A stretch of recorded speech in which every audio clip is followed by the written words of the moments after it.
नमो भगवते वासुदेवाय. सार्थ सुबोध ज्ञानेश्वरी. लेखन आणि वाचन सौ मनीषा भास्कर अभ्यंकर, महाराष्ट्र, मिरज 416410. अध्याय 4. कर्म ब्रह्मार्पण योग. भगवंत केव्हा अवतार घेतात व अवताराचा हेतू काय? श्लोक 7 आणि 8. आपण मायेला वश करून घेऊन पृथ्वी तलावर जन्म घेतो असं श्रीकृष्णांनी सांगितलं. पण प्राणी मात्रांच्या या पृथ्वीवर भगवंताला येण्याचे प्रयोजन तरी काय? याचे उत्तर भगवंतांनी या 2 श्लोकात दिलेले आहे. श्लोक 7 आणि 8. श्लोक 7. यदा यदा हि धर्मस्य ग्लानिर्भवति भारत अभ्युत्थानम धर्मस्य तदात्मानं सृजाम्यहम्. हे भरतकुलोत्पन्न अर्जुना, जेव्हा जेव्हा धर्माला ग्लानी येते आणि अधर्म बळवू लागतो तेव्हा मी स्वतःच जन्मास आणतो. श्लोक 8. परित्राणाय साधूनां विनाशाय च दुष्कृतां धर्म संस्थापनार्थाय संभवामि युगे युगे.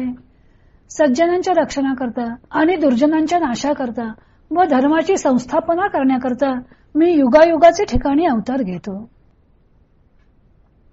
भगवान श्रीकृष्ण अर्जुनाला आपला पृथ्वी तलावर येण्याचा हेतू सांगत आहेत. यातील पहिल्या श्लोकात भगवंत आपले अवतार घेण्याचे काय प्रयोजन आहे, कसला प्रसंग ओढवला असता आपल्याला अवतार घ्यावा लागतो ते सांगून नंतरच्या श्लोकात आपलं अवतार कार्य कोणत्या स्वरूपाचं असतं ते सांगितलेलं आहे.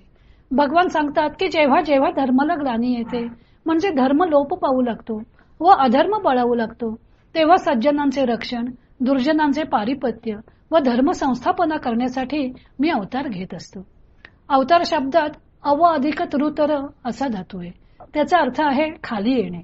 परमात्मा ही विश्वचालक शक्ती वास्तविक निराकार, पण ती देहरूपाने आकाराला येते हे त्याचे अवतरणच असते.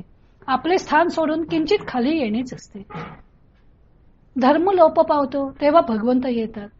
धर्म या शब्दाचा अर्थ इंग्रजी शब्द रिलिजन इतका मर्यादित नाही.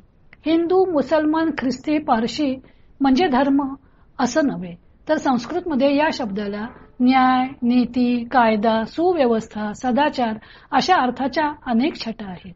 धर्म विश्वस्य जगतः प्रतिष्ठा असं म्हटलेलं आहे. Law is the foundation of the universe. सारे विश्व ज्या नियमांनी चालते त्या नियमांना धर्म असं म्हणतात. म्हणून या विश्वधर्मांचा अभ्यास करून एक बांधीव समाज रचना केली, तिलाही धर्म असं म्हणतात. धर्मो धारयते प्रजा अशा बांधीव समाज रचनेमुळे प्रजेची धारणा होते, प्रजा टिकून राहते आणि जेव्हा समाज रचना फुटून निघते, विस्कळीत होते तेव्हा त्याला अधर्म माजणे असे म्हणतात. अशी बांधीव समाज रचना परकीय आक्रमणे, सांस्कृतिक संघर्ष, वैचारिक क्रांती, नवनवीन शोधाने बदललेली जीवनशैली अशा अनेक कारणांनी बिघडते. त्यावेळी समाजपुरुष गोंधळून जातो. तेव्हा नव्या परिस्थितीशी सामना करण्यास योग्य अशी विचारधारा निर्माण करावी लागते. समाजाला एका सूत्रात गुंफून घ्यावे लागते. भगवद्गीतेने हे कार्य अनेक युगे केलेलं आहे. सर्वच संतांनी धर्मग्लानीच्या प्रसंगी गीतेचा हात धरलेला आहे. नव्या संदर्भात नवीन ज्ञानाच्या प्रकाशात पुन्हा अर्थ लावून समाजाची विस्कटलेली घडी पुन्हा बसवावी लागते. हे कार्य भगवंत अवतार घेऊन करत असतात. ज्या धर्माने समाजाचे धारण पोषण होत असते तो धर्मच क्षीण होऊन निस्तेज होऊ लागला की पृथ्वीवर धर्माचे उच्चाटन होऊ लागते. माणसे न्यायाने वागत नाहीत आणि सर्व परिस्थितीच जेव्हा हाताबाहेर जाते त्यावेळी ईश्वराला अवतार घेऊन हे कार्य करावे लागते. दुर्जनांचे पारिपत्य करून सज्जन संरक्षण व धर्माची पुन्हा स्थापना करावी लागते.